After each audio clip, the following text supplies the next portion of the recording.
era l'ambito dell'energia. Si è parlato di legalità e sviluppo nel corso di un affollato e partecipato incontro organizzato dal già assessore al territorio e ambiente Mariella Lobello.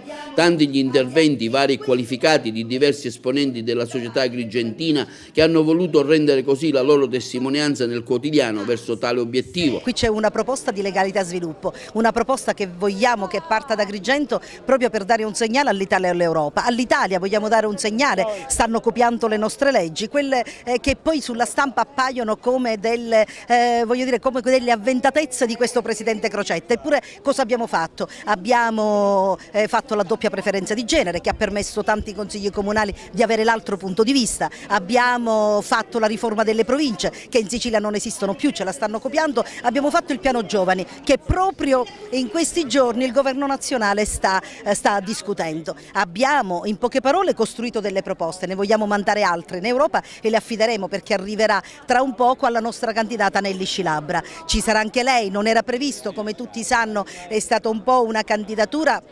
fortissima ma che è arrivata un po' a sorpresa. Proprio per questo affideremo un po' il nostro pensiero. Il nostro pensiero è fatto di cosa? Di fare in modo che non ci sia questa contraddizione tra lavoro e sviluppo, tra ambiente ed opportunità, che non ci sia fra quello di formazione e specializzazione, insomma tutta una serie di cose che devono trasformare quello che viene considerato un po' anche il nostro limite, il problema dell'immigrazione, l'essere una piattaforma in questo Mediterraneo che è propente verso i paesi africani. L'iniziativa è servita anche a presentare il neocandidato Nelly Scilabra alle prossime elezioni europee. Assessore, si aspettava questa candidatura alle europee? Beh, indubbiamente in politica uno si aspetta di tutto, la politica si sa bene che è estremamente mutevole. È stata comunque una sorpresa, ma ripeto, come ho già detto non mi tiro indietro, ho dato la mia disponibilità. Quindi se c'è da combattere combattiamo. Una candidatura che all'interno del PD è stata particolarmente contestata, insomma ci sono stati parecchi scontri, mi riferisco alla non candidatura di Lumia e Cracolici. Ma io per fortuna non ho partecipato a queste beghe, non è mia abitudine, da giovane credo in un approccio un po' diverso.